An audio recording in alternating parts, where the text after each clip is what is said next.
indépendantes. Elles n'ont pas besoin de vous, vous non plus, vous n'avez pas besoin d'elles. La femme de ta vie te dira qu'est-ce qu'il faut que l'on fasse. Comment veux-tu que je m'adresse à toi pour qu'on n'ait plus ce genre de difficultés? Qu'est-ce que je dis dans ce que j'ai dit qui a heurté tes sentiments ou qui a tiré les ficelles de manière négative pour qu'on se retrouve là? C'est ça. Si elle ne te pose jamais ces questions, diminue les dépenses, t'es pas obligé de dire c'est fini, mais continue à chercher la femme de ta vie.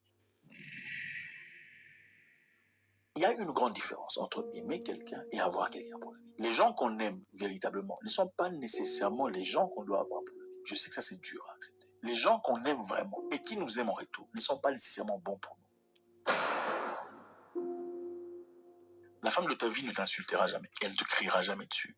Pourquoi? Parce que pour elle, elle aura l'impression qu'elle insulte son père. Parce que quelque part en elle rugit la sémence de te voir toi comme le mari et l'homme de sa vie. C'est simple. Quand une femme veut d'un homme, elle essaie de voir une représentation de son père quelque part chez lui. De même pour les hommes, quand elle veut une femme. Mais alors, quand une femme te considère réellement et elle veut le bien pour toi, jamais elle ne voudra franchir cette ligne rouge qui est l'idée d'irrespect délibéré à l'égard de l'être qui est le plus haut en dessous de Dieu son Père dans sa vie. Quand une femme veut d'un homme qu'elle sait supérieur à elle, elle ne lui manque jamais de respect. Elle peut être déçue, mais jamais elle ne lui manquera de respect. Et il ne faut jamais justifier le manque de respect disant c'est comme ça qu'elle se fâche. Non, vous habituez la bêtise à la bêtise. Une femme qui te respecte, avec laquelle tu n'auras jamais... Écoute, vous pouvez faire 10 ans, vous allez avoir des problèmes. Ne vous en faites pas. Une femme avec laquelle vous n'aurez pas de problème, vous le savez. Et si, comme par hasard, elle vous manquait de respect, immédiatement elle se reprendrait et dit, écoute, je suis désolé, excuse-moi, je sais pas ce qui m'est arrivé, je suis, voilà, j'ai mes ragnagnas, ou j'ai un truc comme ça, excuse-moi. Pourquoi? Parce qu'elle sait qu'au plus profond d'elle, elle a gaffé.